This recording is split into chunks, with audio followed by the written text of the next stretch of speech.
Yung nanay ko po na namatay ay may nakadeposit na pera sa bangko. Isa po sa mga requirements para makuha ang pera ay yung birth certificate.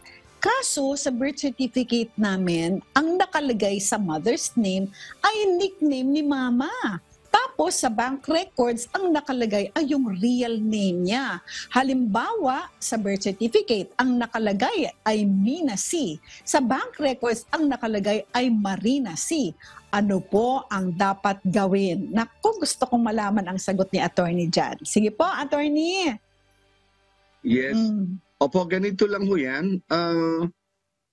Since it sounds the same, pwedeng mag-execute lang tayo ng affidavit of discrepancy.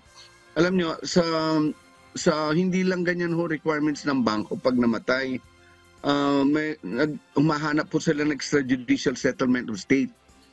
Ngayon, dun sa extrajudicial settlement of state, baka naman si Miss C lang, medyo mali ang pangalan, may mga kapatid numuro kamag-anak. So, pwedeng magkaroon ng point of reference, yung kapatid, and then yung baptismal, and then yung ating school records, NBI, and then police clearance. Pwedeng gamitin ho yun, pati sa barangay.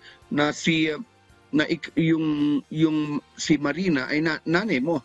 At si Marina, kasi hindi na po pwede si Mina at Marina mag-execute ng documents kasi patay na ho siya. So, hahanap lang ho tayo ng mga reference documents, mga legal documents na nire-recognize ng batas.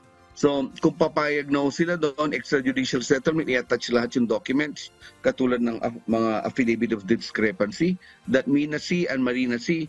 na parang halos mag-arwan ng the same person, and then yung birth certificate ng mga kapatid mo, na nakalagay na ang talagang nakalagay doon si Marina, and then pwede ka ring mag-execute ng affidavit of two disinterested person na si Mina at si Marina ay isang tao lang. Pwede kong kumuha sa mga kapitbahay, and then yung isa pinakamaganda sa barangay, naiisa lang po yan. So maraming documents. Kung ayaw pa rin, pwede ka na mag-file ng kaso sa korte para makuha yung documents at isa settlement of state, since that can be a subject of a settlement of state.